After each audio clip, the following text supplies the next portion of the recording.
माँ Gayatri recording video music भाव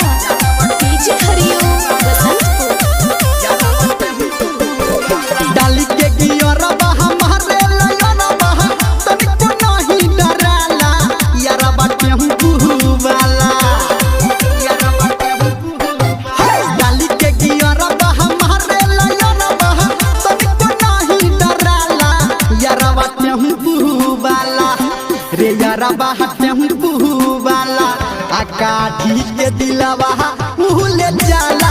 यारबा टेम्पू वाला आकाठी के दिलवा भूले जाला यारबा टेम्पू वाला। अभी आप सुन रहे हैं धर्मेंद्र निर्मलिया को डीजे हरिओम बसंतपुर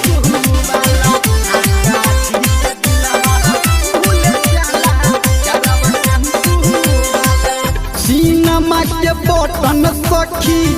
रखला खोल के आमन पगलाबे भूतो मीठा मीठा बोल के सीनमा के बटन सखी रखला खोल के आमन पगलाबे भूतो मीठा मीठा बोल के झाड़ी के झुलपी उधर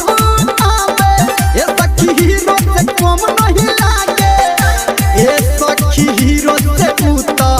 कम नहीं लागे दुन्नू रे अखिया से मारे उलाटी तनिको नहीं डराला यारबा टेम्पू वाला रे यारबा टेम्पू वाला आकाठी के दिलवा उले जाला यारबा टेम्पू वाला आकाठी के दिलवा के ले जाला यारबा टेम्पू वाला।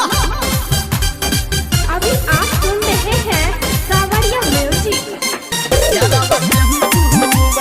म्यूजिक भाव डीजे हरिओम बसंतपुर देह लागे हाथा काठा भोरल बगूदा आतन को जाले ना लव यू बोले सीधा ये सखी देह लागे हाथा काठा भोरल बगूदा आतन को जाले ना लव यू बोले सीधा बुझल बात सब धरम अंदर भरल बागुन संजय खत्म के अंदर आ भरल बागुन दीपक लाल